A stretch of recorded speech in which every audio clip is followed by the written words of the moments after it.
Криминалот, корупцијата и катастрофалниот процент на доверба во судството. Ова трио ќе ни одзвонува на патот кон Европската Унија се додека властите конечно не ги загреат столчињата и не им пристапат сериозно на најголемите проблеми.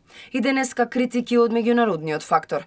Амбасадорката на САД Анџела Агелер, која пред известно време обелодени дека од Америка ќе биде испратен тим за санкции да лови корумпирани функционери, денеска уште еднаш потсети дека борбата против корупцијата мора да биде приоритет. Во врска со посетата на советникот од Стейт Департментот Дерек Шоле, Агелер вели дека тој е посветен на стабилноста и безбедноста на Западен Балкан, а оваа посета ќе треба да ја нагласи и посветеноста за просперитет на регионот. Најавата за доаѓањето на Шоле сепак постави и други дилеми. Дали со него ќе пристигне и црниот список за санкции?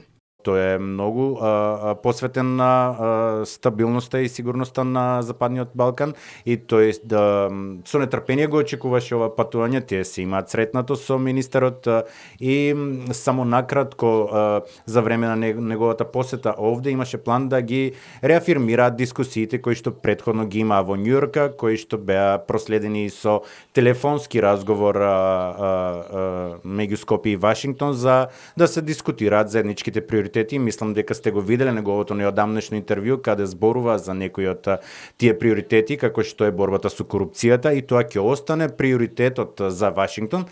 Тимот за санкции кон крајот на минатата година Агелер го најави без да ги штеди македонските институции.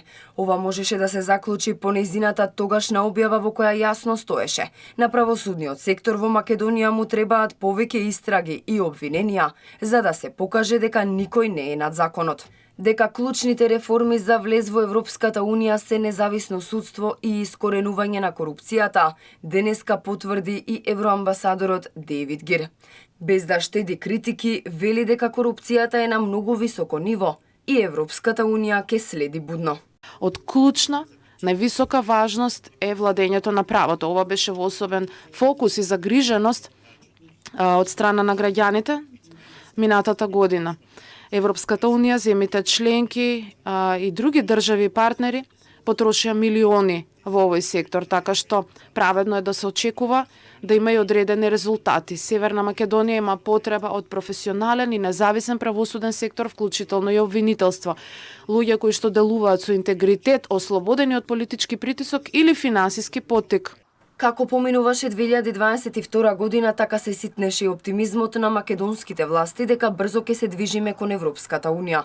Ова беше очекувано бидејќи кон крајот на годината се засилија критиките од наши важни стратешки партнери, дека и покрај сите нивни напори, покрај се што вложиле, нема напредок ниту во судството, ниту во борбата против корупцијата. Дали во 2023 ќе има придвижување кон подобро, тоа никој не може да го вети. Останува да видиме кои ќе бидат следните чекори на Вашингтон и Брисел за конечно да го вразумат државно-политичкиот врв. Бидејќи иако власта зборува дека уставните измени се главниот чекор за членство во ЕУ, во суштина главниот проблем се корупцијата и криминалот.